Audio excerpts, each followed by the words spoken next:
Ladies and gentlemen, good day and welcome to Shankara Buildpro Ltd Q4 FY26 earnings conference call. As a reminder, all participants will be in the listen-only mode and there will be an opportunity for you to ask questions after the presentation concludes. Should you need assistance during the conference call, please signal an operator by pressing star then zero on your touchtone phone. Please note that this conference is being recorded. I now hand the conference over to Mr. Sayam Pokharna from PIL Advisors. Thank you and over to you, sir. Thank you, Yusuf. Good afternoon, ladies and gentlemen, and thank you for taking out the time to join us today in the Q4 and FY26 earnings conference call of Shankara Buildpro Ltd. The latest earnings presentation and press release for Q4 results have already been uploaded on the stock exchange and on the company website.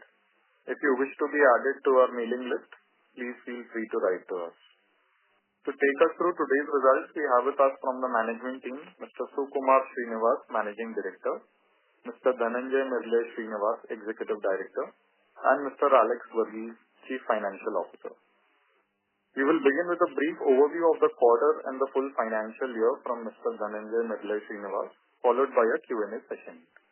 Please note that this conference may contain certain forward-looking statements about the performance of the company, which are based on the beliefs, opinions, and expectations of the company as on date of this call. These statements are not guarantees of future performance and involve certain risks and uncertainties. With that said, I would now like to hand over the call to Mr. Srinivas. Over to you, sir. Thank you, Sam. Good morning and thank you for joining us as we go through the results and performance of Shankara Buildpro Ltd Q4 and FY26. I have with me Mr. Sukumar Srinivas, Managing Director, and Mr. Alex Verghese, Chief Financial Officer. FY26 marks the first complete year of reporting for Shankara Buildpro Ltd as a separate listed entity following our 1:1 demerger from Shankara Building Products Ltd. I would like to begin with our financial performance for FY26. Our revenue for FY26 stood at rupees 6,826 crore, an increase of 30% year-on-year. Q4 FY26 revenue stood at rupees 1,996 crore, an increase of 28% year-on-year and 20% sequentially. Our growth was primarily led by our steel marketplace, with steel revenues at rupees 6,220 crore, an increase of 33% year-on-year, whereas steel volumes grew by 32% year-on-year. We are happy to announce we surpassed our 1 million ton target for the year and reached a milestone moment of 10.16 lakh tons for FY26.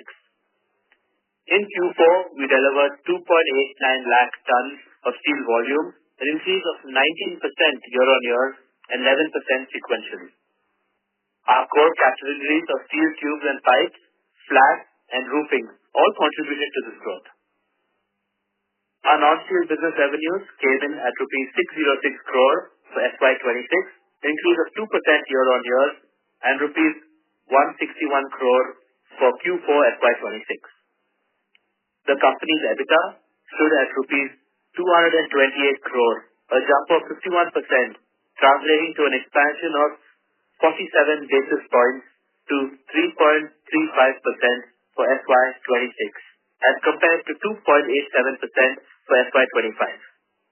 Our Q4 FY26 EBITDA is 3.51% vis-a-vis 3.05% in Q4 of FY25 and sequentially up from 3.30 in Q3 of FY26. The PAT for FY26 was rupees 128 crore, a 64% growth year-on-year. Q4 FY26 PAT stood at 42 crore, a 42% year-on-year increase and a 66% increase sequentially. Our FY26 PAT carries a one-time 2.61 crore provisioning related to labor code amendments. Our ROCE for FY26 was 36% and our working capital cycle improved to 25 days. The finance cost remains under control, coming to 0.63% of the revenue in Q4 FY26 while we continued our robust growth. Our performance validates the rationale of the demerger, where Shankara Buildpro Ltd is a pure play leading building materials and home improvement marketplace, delivering volume-led growth, superior ROC, and healthy asset turns.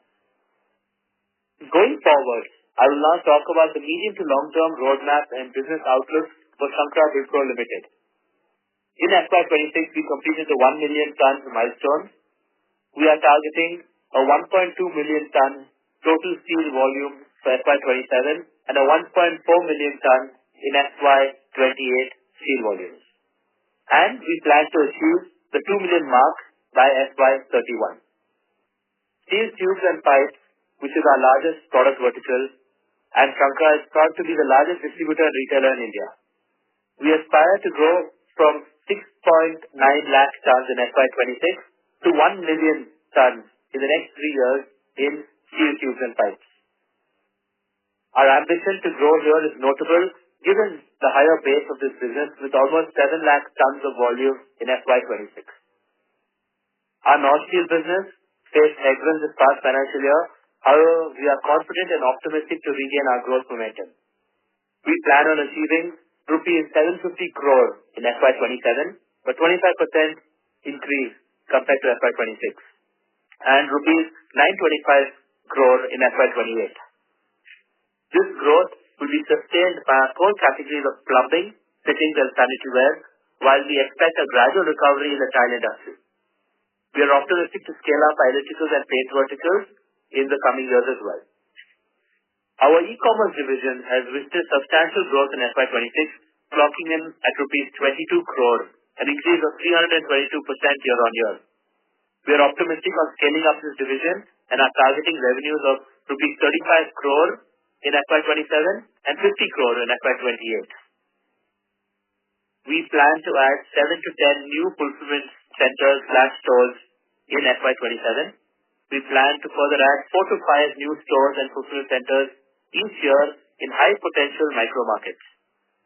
Our approach to adding stores will remain strategic. Our same-store sales growth of 23% in FY26 reflects this strategy. In the medium to long term, we aspire to take our EBITDA margins to around 4%, up from 3.35% in FY26, driven by gradual product mix improvement, growing share of value-added steel categories, and operating leverage as we increase our scale of operations. Shankara Buildpro has delivered a stellar performance in a year despite continuous global disturbances. Now, I would like to provide some context on the environment in which this performance has been delivered, because it has been anything but easy over the past 12 to 18 months. The steel side of the industry has been navigating sharp price volatility through the year. Hot-rolled coil prices moved meaningfully, dropping through the second and third quarter of the year before rising again sharply in Q4.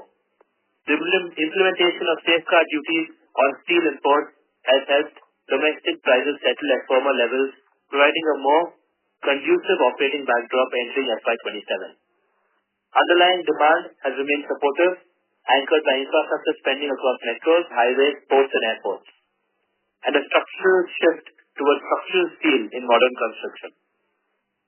Incremental supply from newer steel capacities in FY27 is also expected to be moderate, which is likely to be absorbed by the nominal growth in domestic steel consumption, thus keeping the market position firm for the rest of the year. The non-steel landscape has been more challenging. The Indian ceramic tile industry was disrupted through the latter part of FY26 by a sharp rise in natural gas prices and production cuts at the Morbi cluster. This forced manufacturers to take price hikes, which is further expected to weigh on demand. Tile retail demand has consequently been tepid, and this has been reflected in our own tile category performance.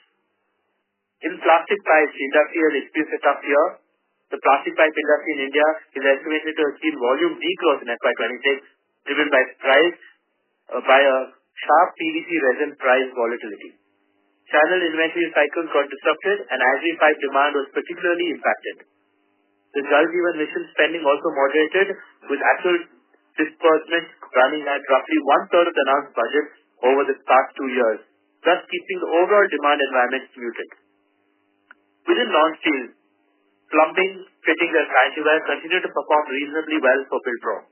And emerging categories such as electrical lighting and paints have also shown growth in FY26.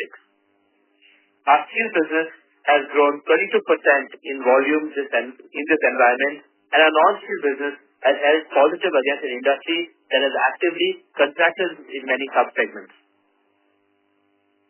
Shankara Buildpro was able to surmount these challenges and achieve a record performance. We believe that we have a unique business model that helps us overcome numerous obstacles and speaks to the strength of our business. I will now touch upon the structural reasons we believe Shankara Buildpro is positioned differently than other players in the building materials marketplace, including the well-funded new age startups or large corporates that have entered the building materials distribution conversation in recent years. Buildpro is built on an evolving playbook across markets and categories. We are not a single marketplace model. We have a wide customer spectrum with ticket sizes ranging from rupees 500 to rupees 1.5 crores. The same network of stores and fulfillment centers cater to customers ranging from homeowners, influencers, contractors, dealers, mid-sized builders to large institutions who procure materials through various modes like in-person visits, telecalling, online platforms, etc. This makes Shankara a true omni-channel business. We are a true multi-vertical, multi-product and multi-brand marketplace with over 2 lakh plus SKUs spread across 25 verticals covering 75 categories, and we are working with 100 plus leading brands. Shankara Buildpro is able to service customers with a complete range of steel items, building materials and home improvement products. A true one-stop destination for all building material needs. Our multi-territory and strong supply chain spread allows genuine penetration across metro, Tier 1, Tier 2 and Tier 3 markets. Shankara has built a strong presence across urban, semi-urban and rural India through our network, ensuring grassroots coverage beyond top cities, enabling true last-mile serviceability. The Buildpro advantage is reflected in our ability to cater to complex needs of the building material industry. Every vertical sells differently in India, which changes expectations in customer experiences. Buildpro, through years of experience and trial and error, has developed a unique operating model that balances central control and systems with local autonomy and flexibility. This enables us to cater to regional tastes, customer purchase habits, and the flexibility to compete with local players. We have closed FY26 with a record performance that has laid a strong foundation for the coming years. With our updated medium-term roadmap, an improving margin trajectory, and lean balance sheet, Buildpro is well positioned to deliver another year of strong, profitable, and volume-led growth in FY27 and beyond. With this, I would now like to open the floor for questions. Thank you very much. Thank you very much, sir. We will now begin the question and answer session. Anyone who wishes to ask a question may press star and 1 on their touchtone telephone. If you wish to withdraw yourself from the question queue, you may press star and 2. Participants are requested to use handset while asking a question. Ladies and gentlemen, we'll wait for a moment while the question queue assembles. First question is from the line of Sneha Talreja from Nuvama. Please go ahead. Hey team, congratulations on strong set of numbers. Just a couple of questions from my end. Firstly on the demand front, given that in the month of March we've seen such substantial increase in prices across the board, across the building material categories, be it tiles, be it pipes. What is the kind of an impact that we are seeing on demand, because you cater to the entire gamut of products? Are we seeing any resistance in terms of buying, or could you actually help us with how April would have been for you or how May is faring out from that angle? Yes, Neha. Yes, definitely the kind of sharp increases of prices across the board in whether it's tiles, whether it's partly in steel, whether it's other products, is definitely impacting demand to a small extent in probably good impact April, May and June as well. But I do see that some prices are correcting, and I think there has been some resistance people expect that, this is a short-term blip. So I think some amount of postponement of purchases are happening. But if I look at the year as such, I think it should normalize and we should see a fairly normal year. Also, an extension to this, any category where you are seeing availability as a challenge, like we heard of, Morbi being shut for this entire of, 2 months and now, they're coming back. Any procurement issues that you have, given that, you do a lot of working with such players? Yeah, definitely Morbi has been a challenge in the tile industry, which we mentioned in our remarks. From, I would say, probably March itself, it has been badly impacted. But steadily things are improving, and we expect that probably by June itself, things will start normalizing, albeit at certain higher pricing, which is okay, which is healthy for the industry, because it had gone down to very low levels prior to the last quarter. So I think it will come back to a fair amount of normalcy in June onwards. There has also been in steel in certain special categories like, coated products, etc., where there have been shortages witnessed partly in March and April and May. I think even that is slowly normalizing now. Understood. Also on your guidance, so you also are targeting around 1.2 million tons of steel tubes volumes. But if I just look at the current scenario, I think one of your largest suppliers also hinted for some amount of slowness in the market. How do you plan to achieve this? Do you think it will be more like second half led? Because what we are understanding is in the quarter one, the demand seems to be a bit on the slower run rate. Could you actually help us, with that? Just a correction, Sneha, it's not 1.2 million tons of steel tubes, it's of overall steel. Out of that, currently about 70 lakh tons is steel tubes. 7 lakh tons, is steel tubes. So yes, there has been some slowdown, as I mentioned earlier.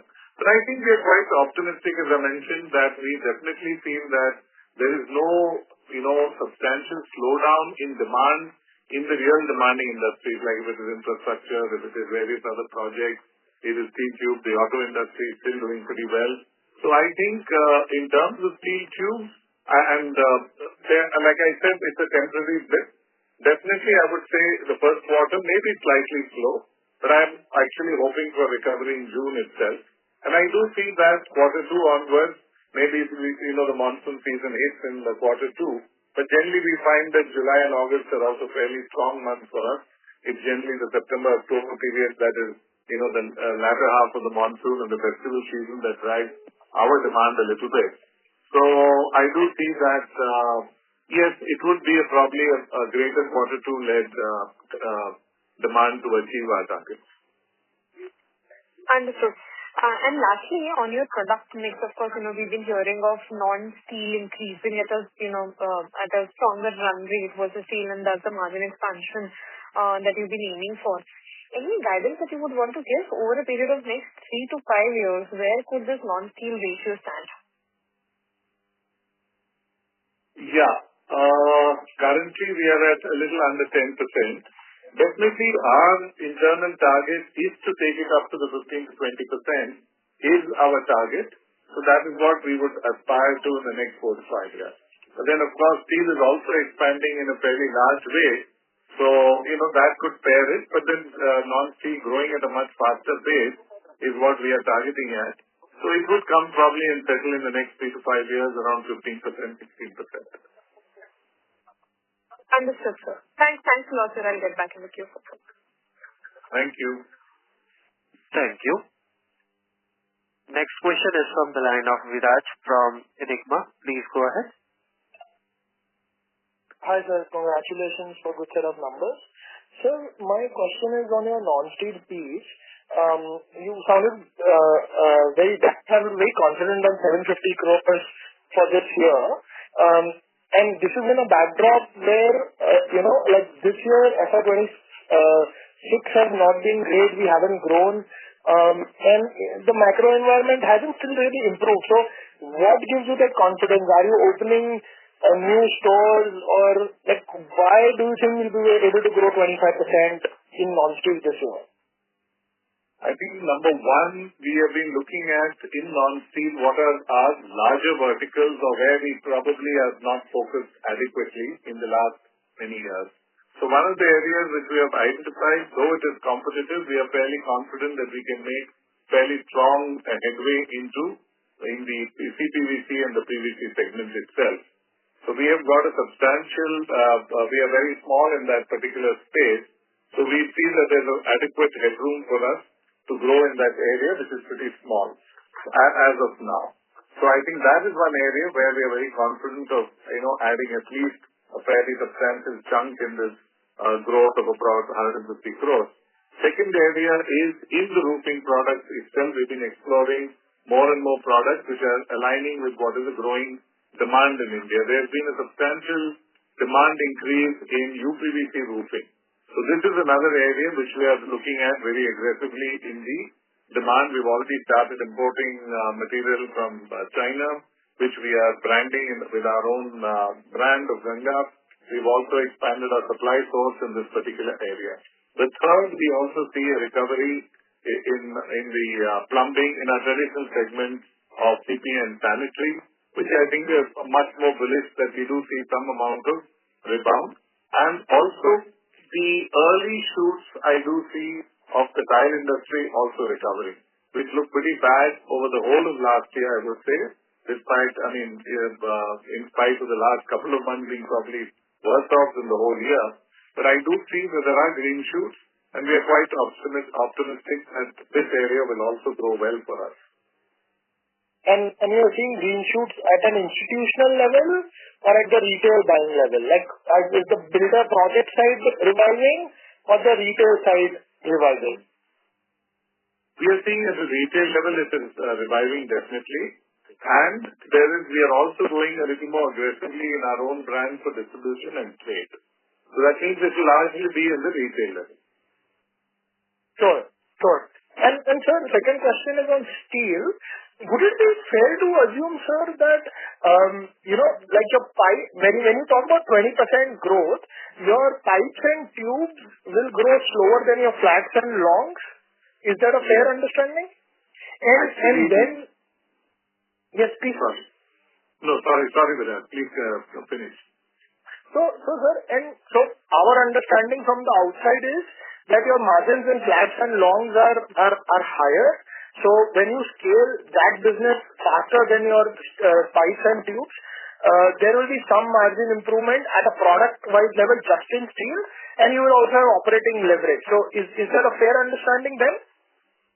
Fair assumption, but as we've also given a guidance in steel tubes that we are looking at, a fairly rapid growth to reach our 1 million tons in the next 3 years. That means we are also looking at something like 18 to 20% growth in the coming year.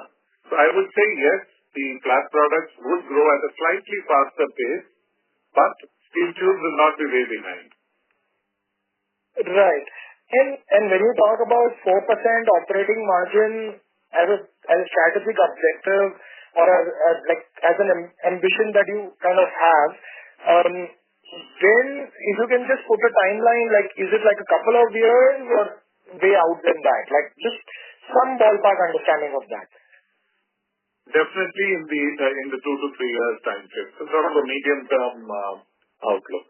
Sure. So probably FY28 or worst case FY29. Yeah, I think you look at 29 would be safer, Viraj. Because I don't want you to come back to me next year itself saying that "Kyun nahi hua?" That anyways we will. So, no problem, sir. Best of luck and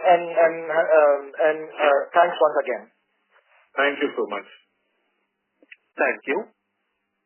Next question is from the line of Shlok Bhartiya from Swan Investments. Please go ahead. Good afternoon, sir, and thank you for the opportunity. So on the volume front, now we have almost crossed this 1 million ton. So just wanted to understand, the volume was largely driven by the demand or we have gained some sort of market share from the other players?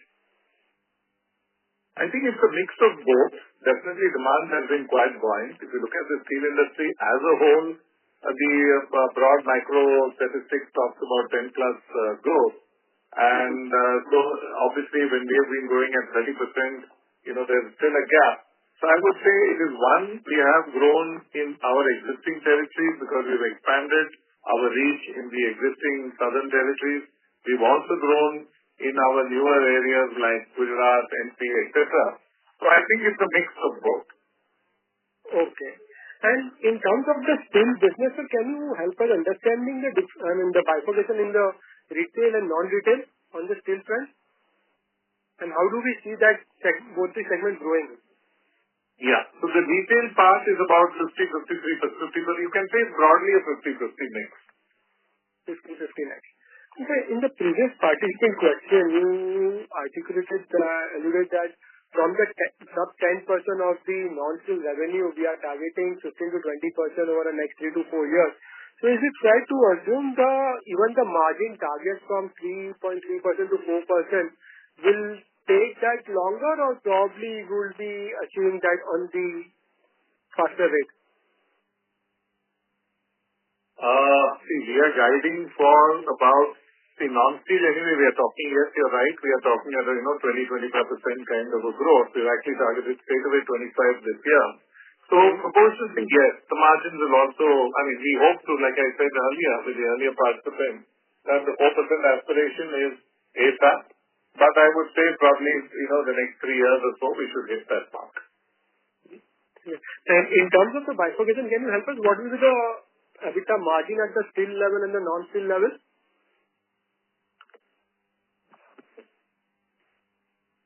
So EBITDA margin for non-steel level is around 6.5%, and steel will be around 3%. 3%. And in terms of the fulfillment center that we have opened over the last, definitely we have seen a significant SSG on the retail side as well. But how do we see the contribution of the fulfillment center going ahead, and number of centers that will be opening over the next 2 to 3 years?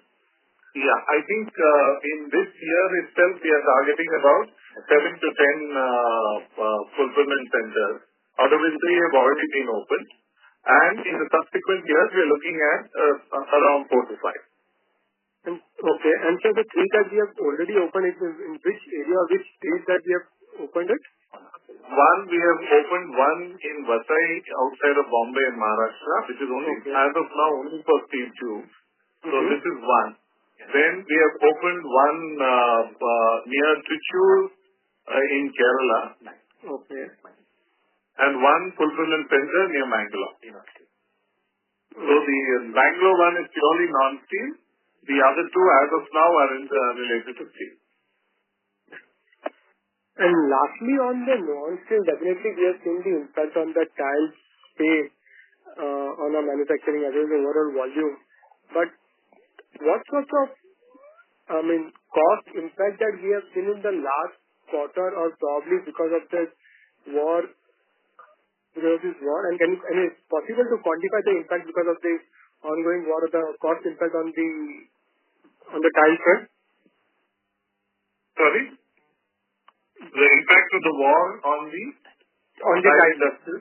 Yes. Yeah, tiles, I think the first impact, particularly when it just started in the end of February, when the war, when this shock to the system happened, I think March was literally we lost sales dramatically because there was literally no supply. A lot of the model units just shut down because there was no gas. They were the first people to get impacted. So I think that was number one. So there was a virtual shutdown in many of the factories in March.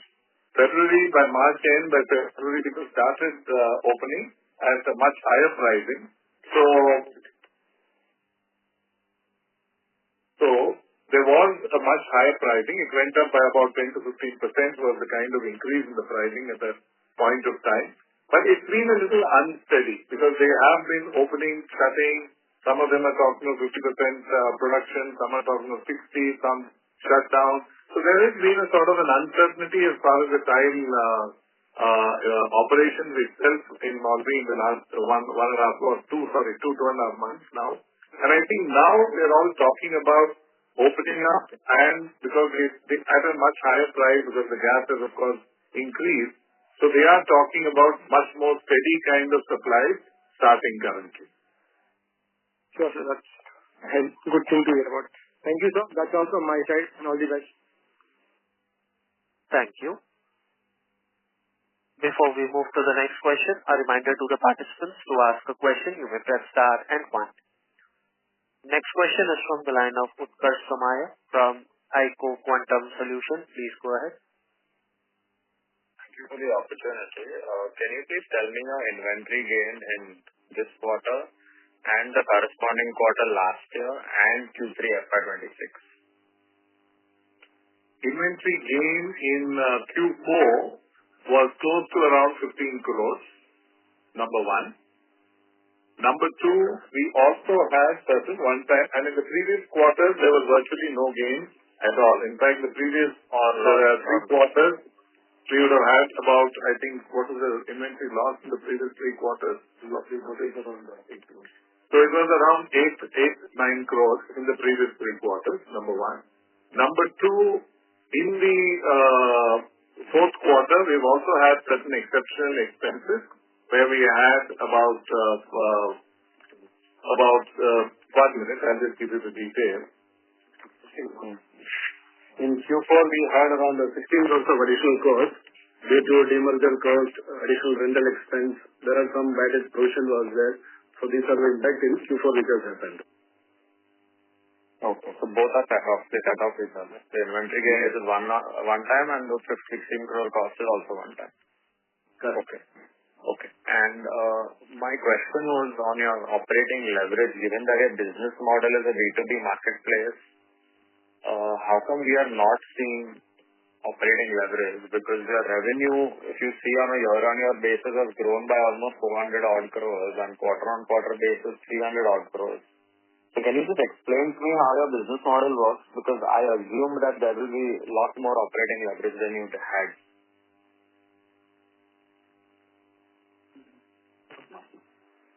I mean, if you look at the interest costs has more or less remained the same or marginally come down.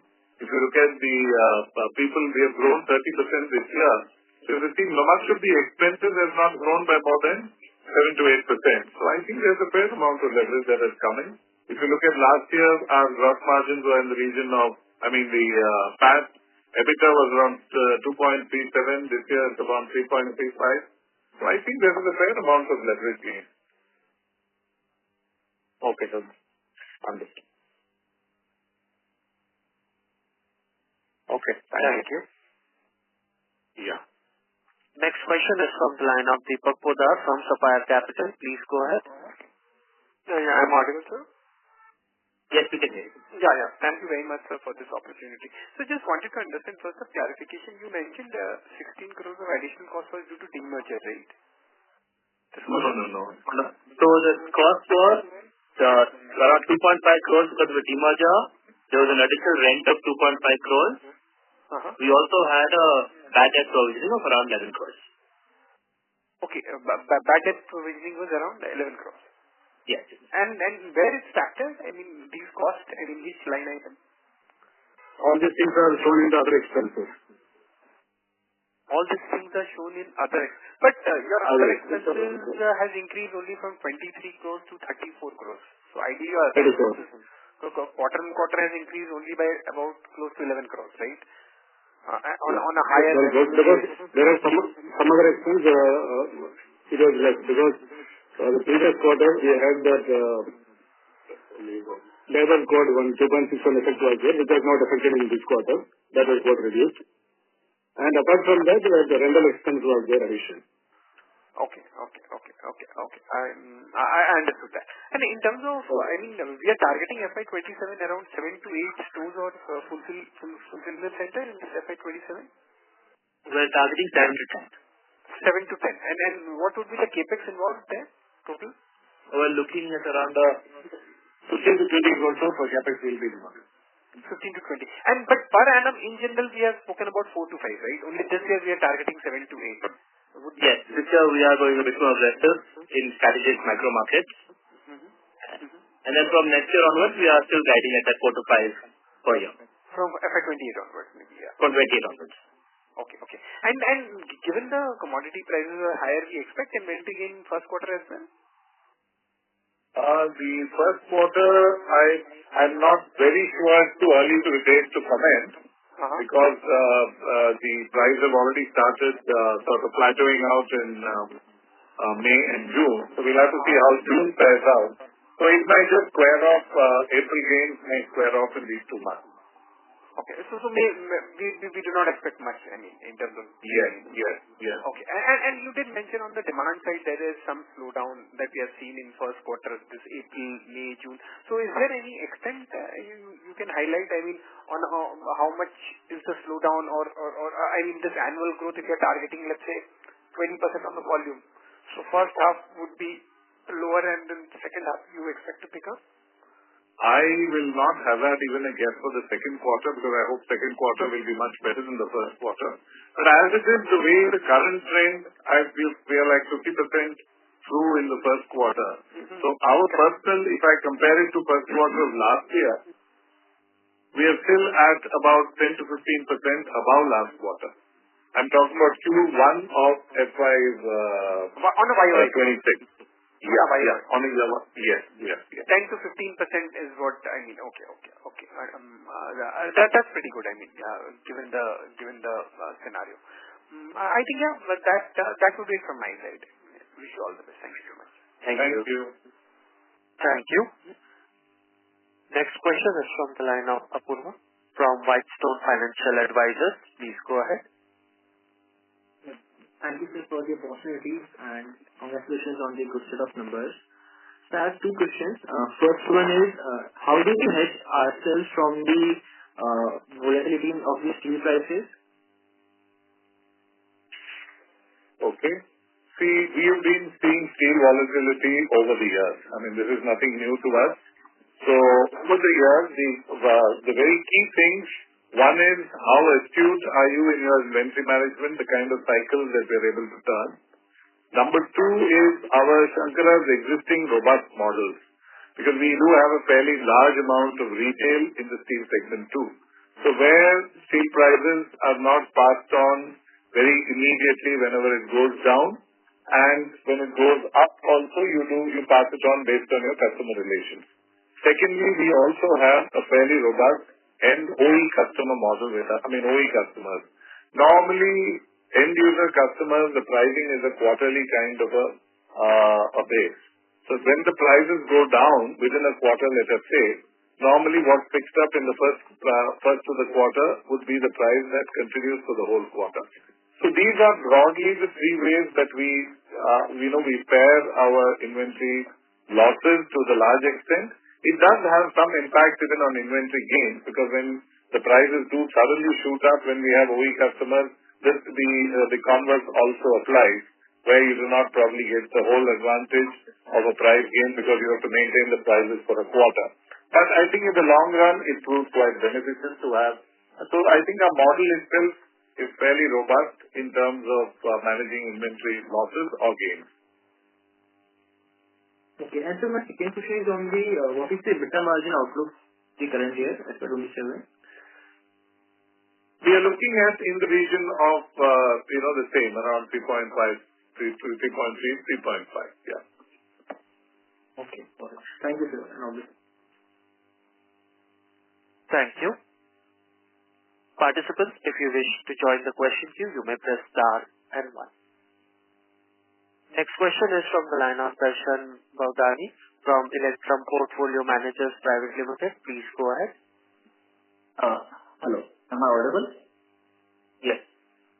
Yes. Thank you for giving the opportunity, sir. So the first question is, out of close to 96 stores which we currently operate, how many are owned by Shankara Building Products and how many from the third party?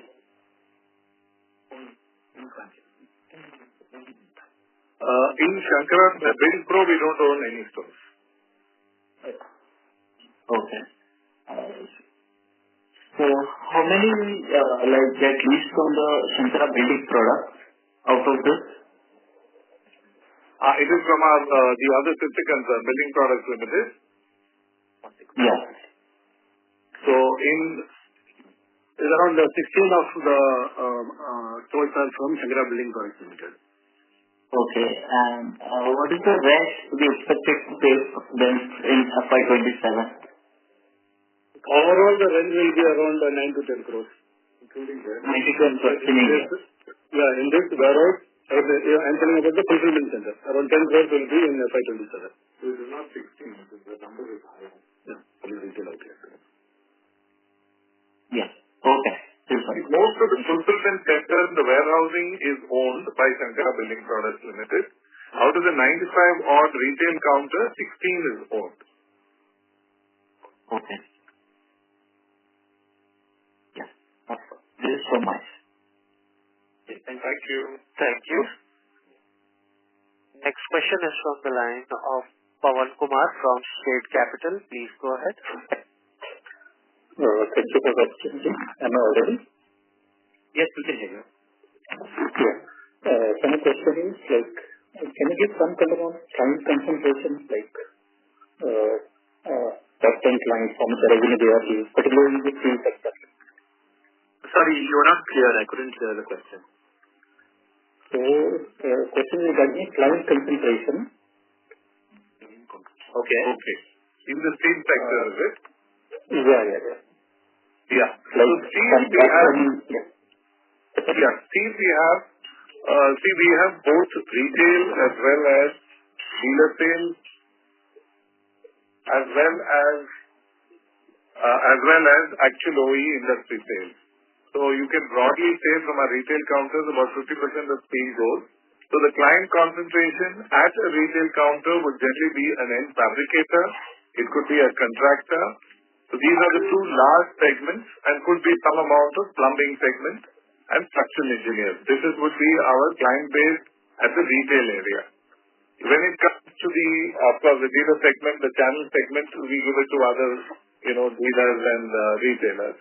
The third, the OE segment, is where we supply directly to industries, where it is spread across a very, very wide spectrum, starting from general engineering. It can go to chemical industry, it can go to building industry, it can go to automobile.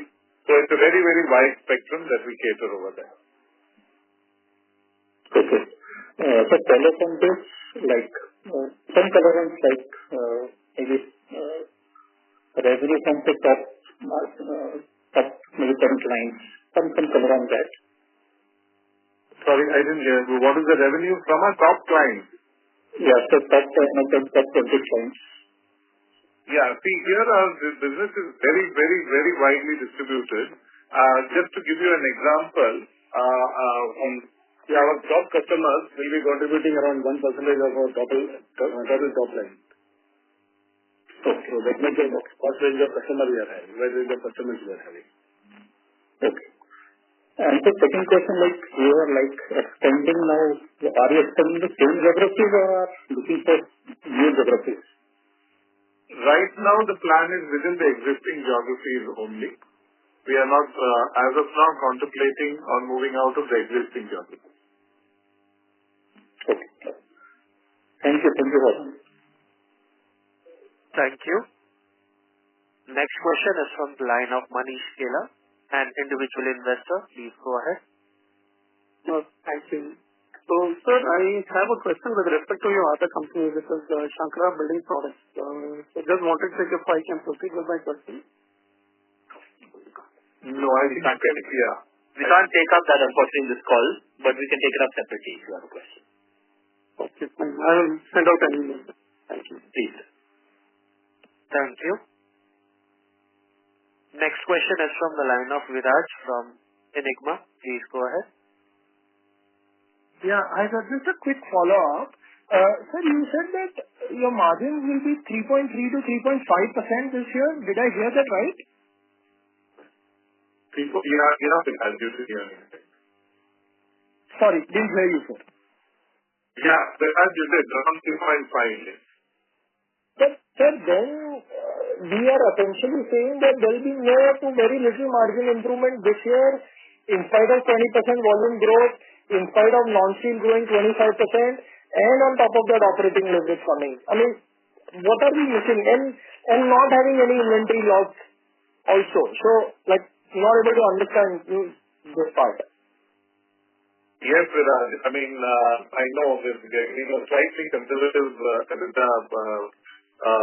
scope, but definitely, yes. I mean, the aspiration is very much to take it much better. So you can take it the upper side of that number. Sure. Thank you, sir. Thank you. Next question is from the line of Ajit Sethi from IKO Quantum Solution. Please go ahead. Yeah, thank you for the opportunity. So with quick commerce and hyperlocal delivery platforms entering the building materials segment, so how does the company see the competitive impact on its business model? I don't think there'll be an impact. If anything, we will look at if we can leverage said hyperlocal and quick commerce for our products as well. So I think it's more of it's something we can look at and something new to add in the future. So I don't think it's a competition. It's more of a new vertical in the future. Okay, sir. Great. Thank you. Thank you. Thank you. Next question is from the line of Apurva from Whitestone Financial Advisors. Please go ahead.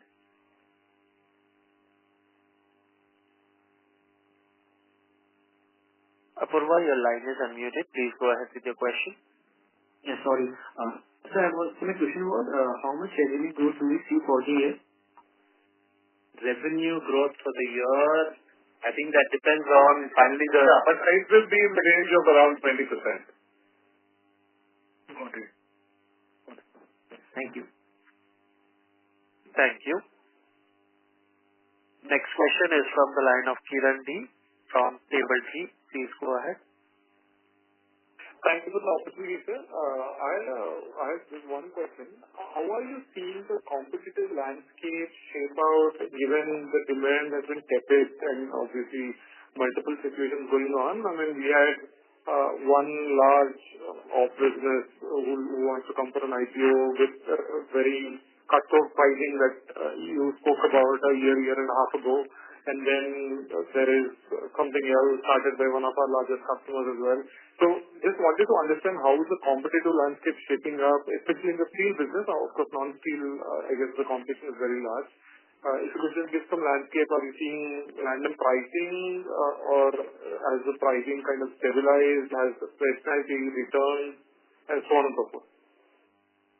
I think, the players like you mentioned, what we see is, as we explained in our opening commentary, that our entire approach to the market is very micro. We have penetration into multi-layers of the market, whether it's urban. Today, about 50% of our business comes from metros and the like, and the rest of it comes from the Tier 2, Tier 3, Tier 4, the smaller towns and rural areas. So I think our decentralization, our ability to have a retail model that is very robust, I think keeps us relatively shielded from the competition from these larger players, because their model, their approach itself is very different. So I think, yes, we did talk about it. Yes, they do have some, concern we do have in the larger metros where they, dump to larger dealer distributor kind of an approach. But I think we have seen it now for the last 3 to 4 years, and we have been able to successfully maneuver around these larger players. Got it, sir. Thank you so much for the clarity. Thank you. Before we move to the next question, a reminder to the participants to ask a question, you may press star and 1. Next question is from the line of Hanchal Thakkar from Lucky Securities. Please go ahead. Yeah, hi, gentlemen. Just more of a question to understand the business model. At the beginning of the call, you mentioned that the business is largely dependent on homeowners, retailers, influencers, and B2B. Trying to understand if there is a significant difference in business models or metrics across all of these, just to understand the granularity of the business and the earnings. Yeah. So I think that part of the commentary was largely related to the building the non-steel portion and to some part of the steel part of the business. So there are two clear segments. We have one is the steel and the non-steel. In the steel, there is some amount of construction steel that goes in, which goes to this sector that the homeowners, and the retail counters which are specialized in the building materials only. The second part of the steel segment,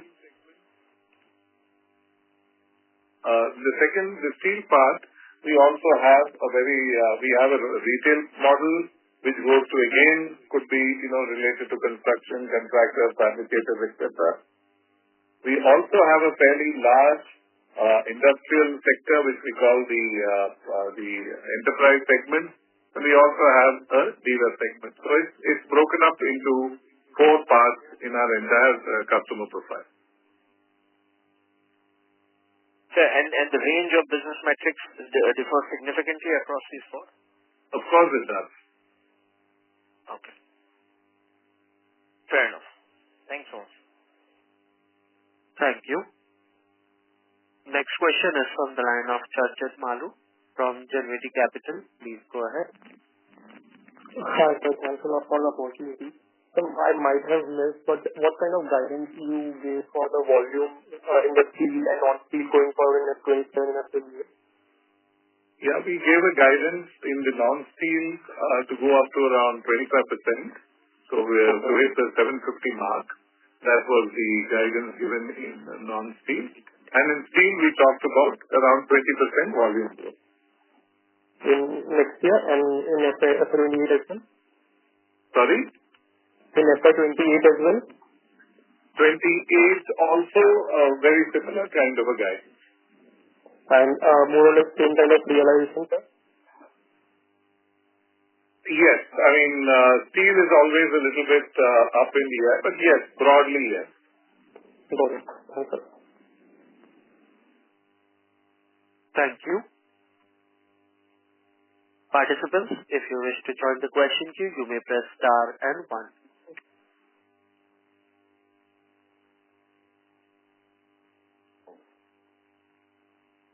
As there are no further questions from the participants, I now hand the conference over to Mr. Sukumar Srinivas for his closing remarks. Over to you, sir. Yeah. Thank you very much for all the participants who have taken their time out to be part of our conference call. Thank you so much. Thank you, sir. On behalf of Shankara Buildpro Ltd, that concludes this conference. Thank you all for joining us, and you may now disconnect your lines.